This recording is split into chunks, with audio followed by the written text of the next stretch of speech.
Looking to start a podcast but don't know where to begin? Look no further. The team at Dodge Media Productions has 20 years of experience as podcast listeners and observing the industry and 8 years experience in podcast production. We can help you take your podcast from idea to fruition, and we'll make the process seamless and easy. We'll help you with everything from recording and editing to hitting the charts on Apple Podcasts. So what are you waiting for? Contact us today and let's get started. DodgeMediaProductions.com. You're listening to Dodge Movie Podcast. Your hosts are Christi and Mike Dodge, the founders of Dodge Media Productions. We produce films and podcasts, so this is a podcast about films. Join them as they share their passion for filmmaking. Welcome back, everybody, to the Dodge Movie Podcast. This is episode 158, and we are going to talk about the 1995 movie Clueless. We watched this one on Paramount Plus with a subscription, and I still need to cancel that, so don't let me forget. Except that in addition to this, we are now able to watch Colin from Accounts on Paramount. That is a very nice side benefit. If you do have that Paramount Plus, I highly recommend Colin from Accounts. And the actress of that was seen most recently in the now canceled show American Auto with Anna Gasteyer. Is she English? She's Australian. And so she had an English accent in American Auto. Huh, interesting. All right. This is Clueless. It was directed by Amy Heckerling, who also did 1982's Fast Times at Ridgemont High and 1989's Look Who's Talking.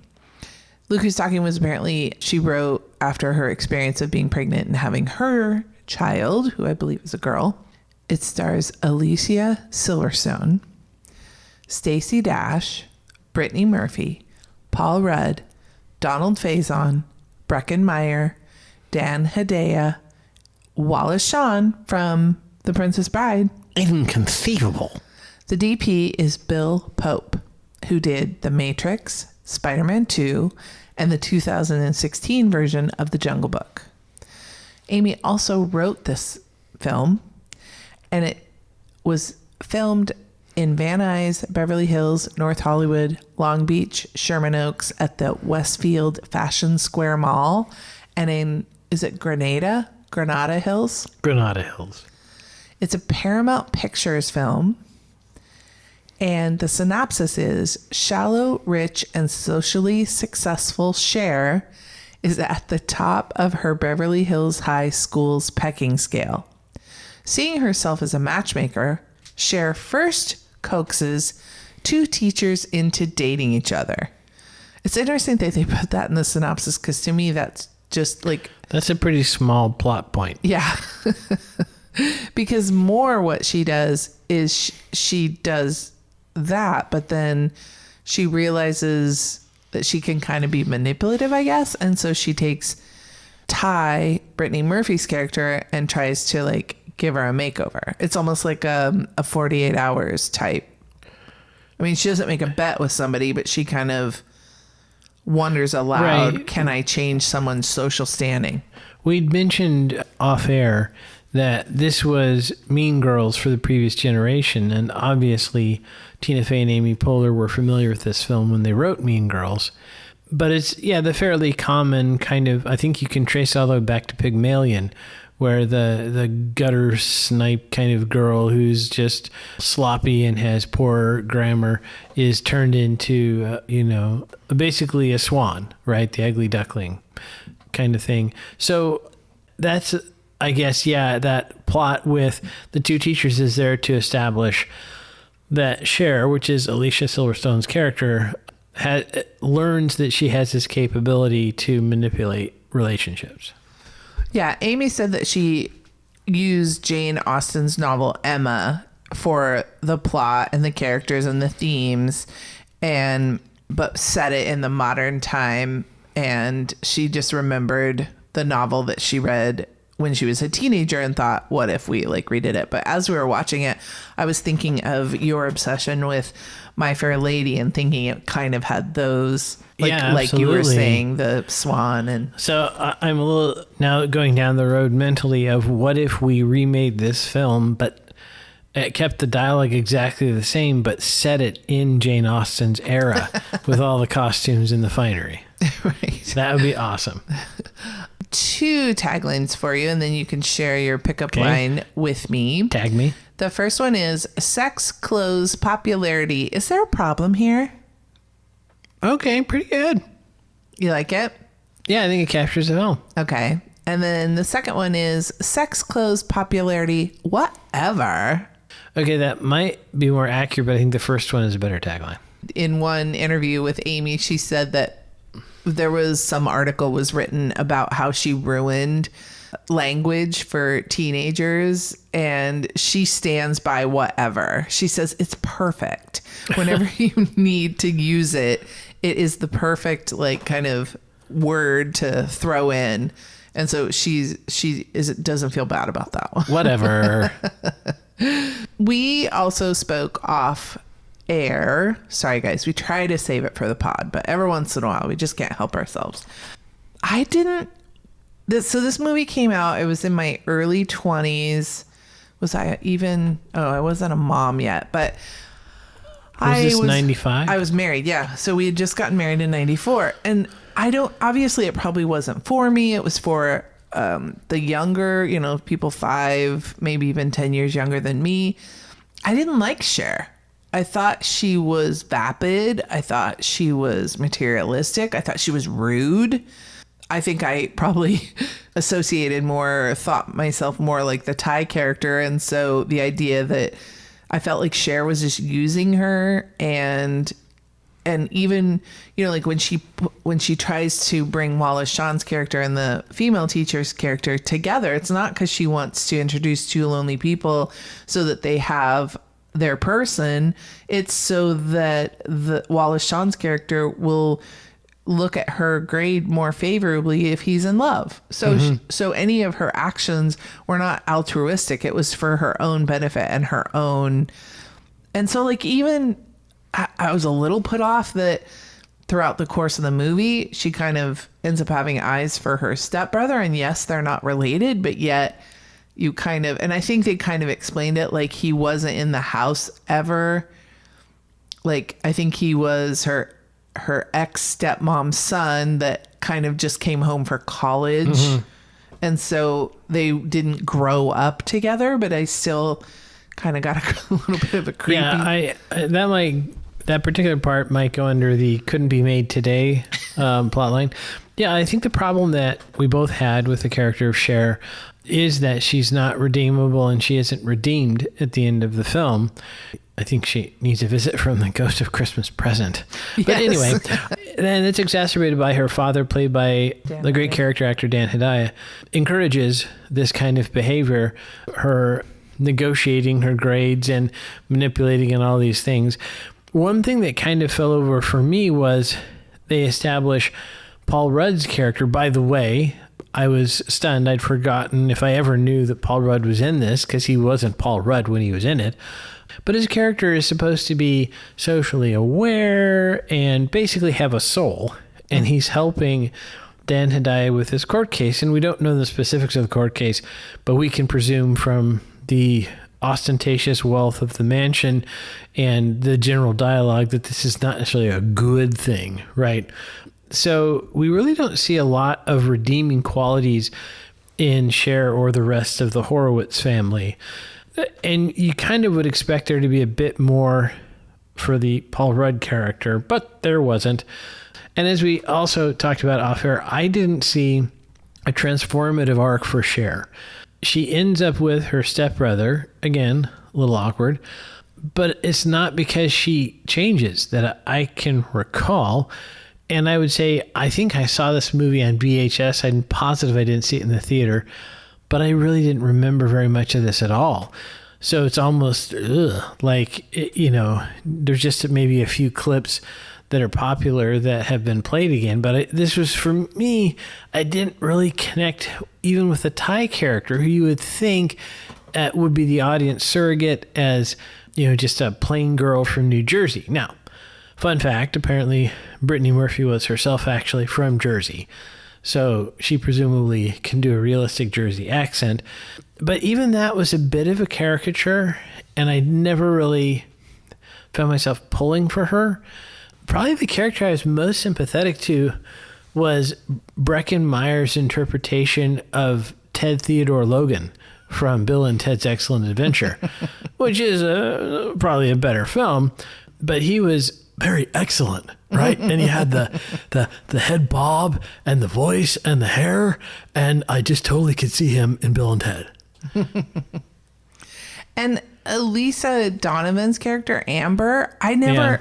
Like, she was supposedly the villain. Yeah, are they enemies? Are they friends? I could never tell. I never saw her do anything horrible. No. I saw Cher do far more horrible, rude things than I ever saw her do.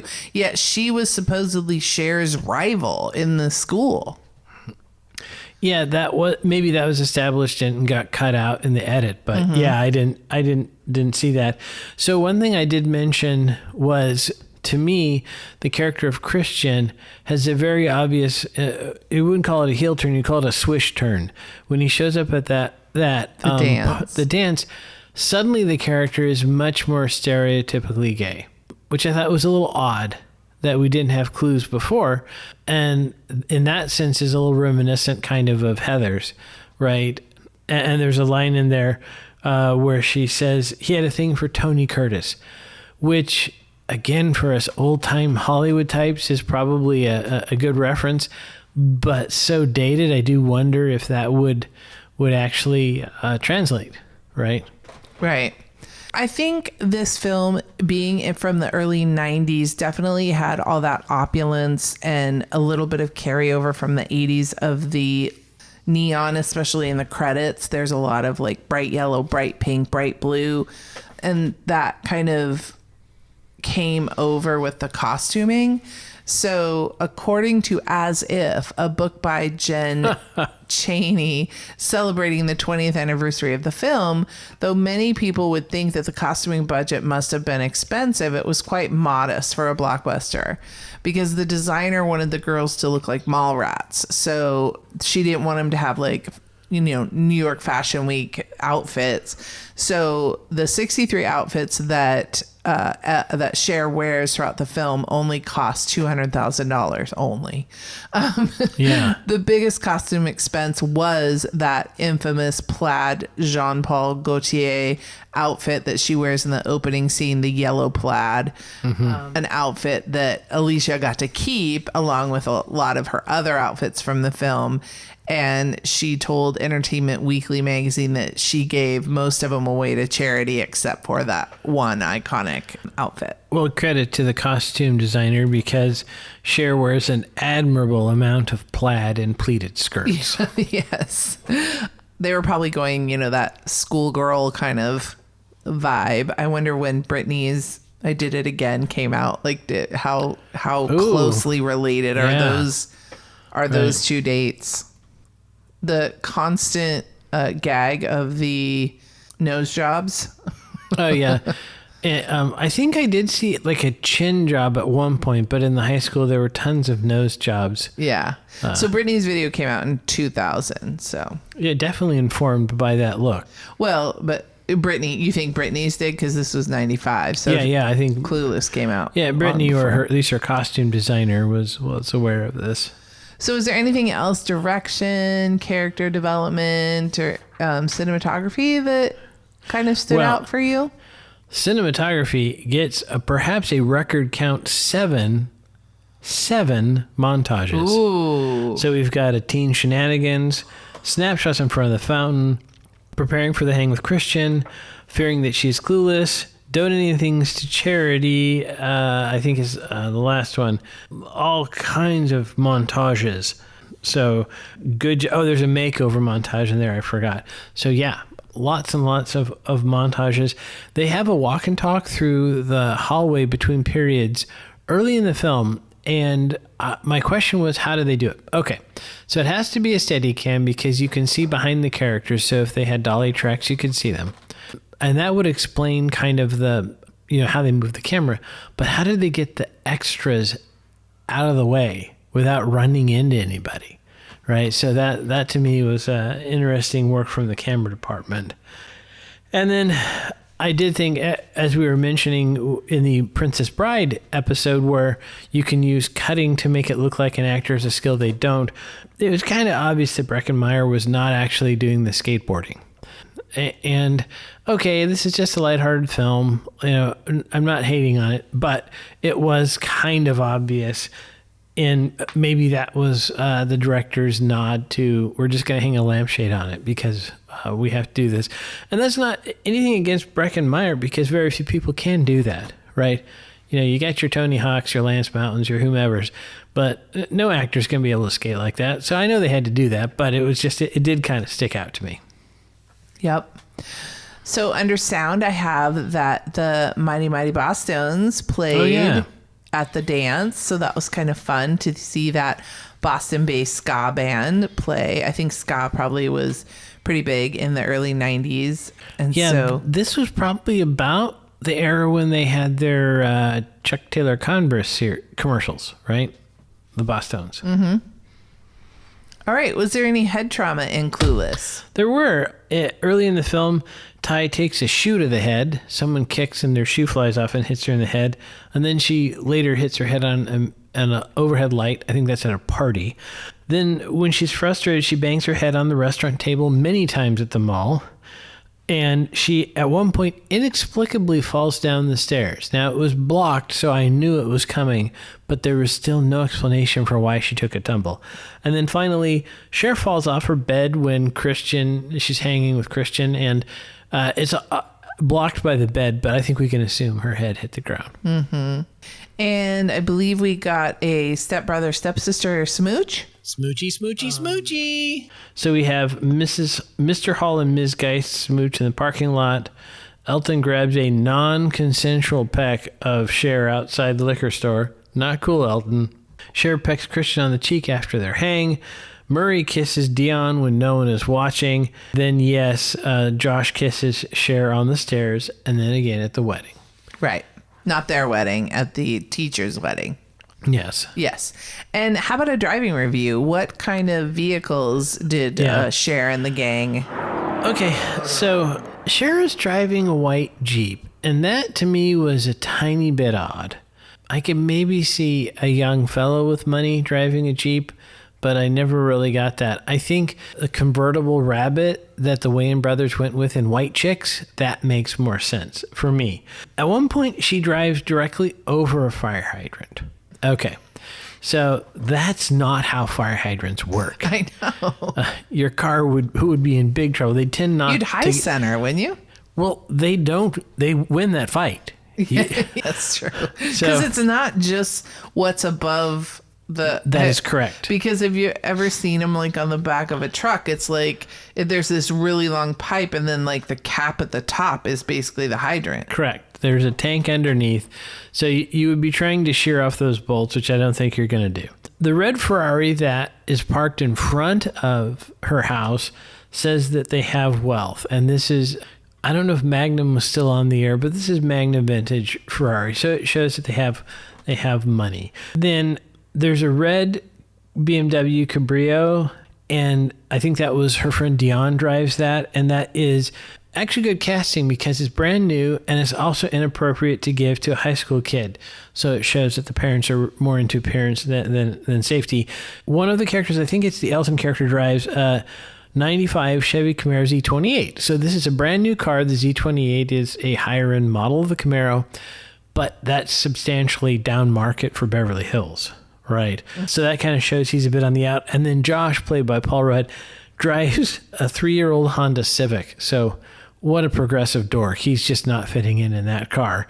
You had mentioned while we were watching that when Christian shows up, he's driving this cute little green 54 Nash Metropolitan convertible, which I guess they were going to say like, oh, this is a quote unquote gay car.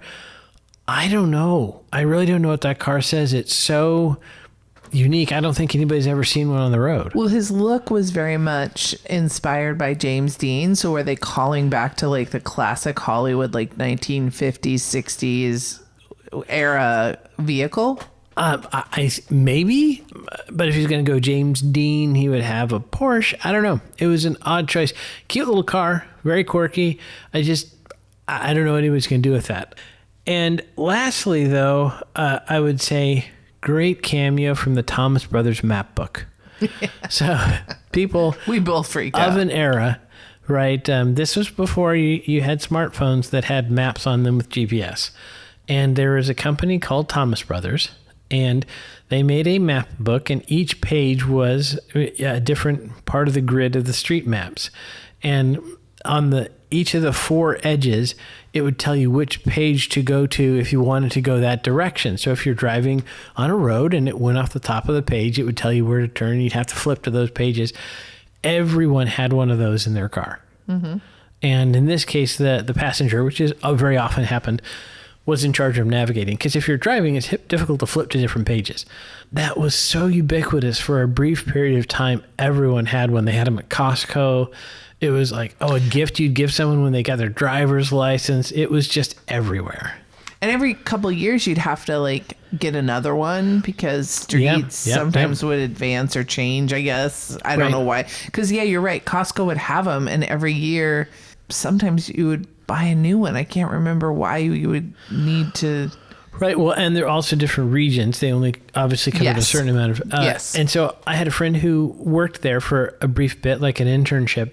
He said that the map is actually not geometrically accurate, that they would fudge things to give more room for printing. So if 2 streets were too close together to fit Lancashire in there, they would nudge it a little so that it was more legible. Oh my gosh. Well, because really, if you think about it, that probably was good enough. Like it got you in the general area. Yeah, you did. I don't think anybody was measuring distances on those maps, but they're fantastic. And it was one of those things where I was kind of sad that they were completely put out of business, even by MapQuest. Not me. I appreciate it. In fact, I remember toying with the idea of getting like the Garmin, because I think that was kind of the that was the first GPS that came out. Thingy. Yeah. And then it was like this whole, no, I will wait. And then I remember when finally it was on my iPhone, Maps was. Oh, because then you'd buy a car and then it would have navigation. Oh, yeah. But I was like, no, I'm going to wait till it's on my phone. The first in-car sat-nav, as the Europeans call it, that I saw was on a Porsche. This was in 99, and this is groundbreaking. The guy showed me, and so he put in the, coming back from lunch, put in the coordinates of the office, and then purposely missed the turn so that he'd show how it would reroute and not insult him. But he said it was every 2 years he had to pay like $3,000 to get updated. I think they were CDs, but maybe DVDs with updated data for the sat nav to use. Isn't it crazy? That's wild. Yeah.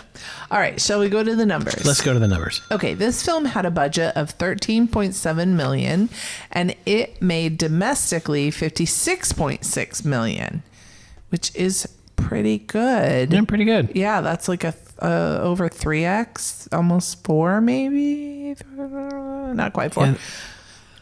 And if Heckerling got points, she's doing well. Right. And so worldwide, it made just a little bit more. Internationally, it really only added another million. So it made almost 58 million.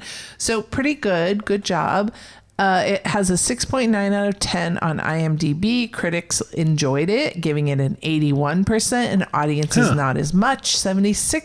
Mm-hmm. So yeah, I'd probably be in this low 70s, high 60s, maybe, if I was giving it a rating. Yeah, maybe a 7 out of 10 on IMDb. Yeah. I think that's fair. Just about what Princess Bride was last week, an hour and 37 minutes. It was PG-13, and it's labeled as a comedy romance, and it was a Paramount Pictures film. It won 6 awards and got 12 nominations. Alicia won for Funniest Actress in an American Comedy Awards and Blockbuster Entertainment Awards. She won Best Female Performance at the MTV Movie and TV Awards. She won 2 other awards at that award show. Amy Heckerling won for Best Screenplay at the National Society of Film Critic Awards. So it did okay. Like I said, it was playing on Paramount Plus. Let's see what we are going to watch next week. Dirty Rotten Scoundrel. All right. Join us next week when we will be discussing that film. And never forget, Dodges never stop, and neither do the movies. Thanks for listening to Dodge Movie Podcast with Christi and Mike Dodge of Dodge Media Productions. To find out more about this podcast and what we do, go to dodgemediaproductions.com. Subscribe, share, leave a comment, and tell us what we should watch next. Dodges never stop, and neither do the movies.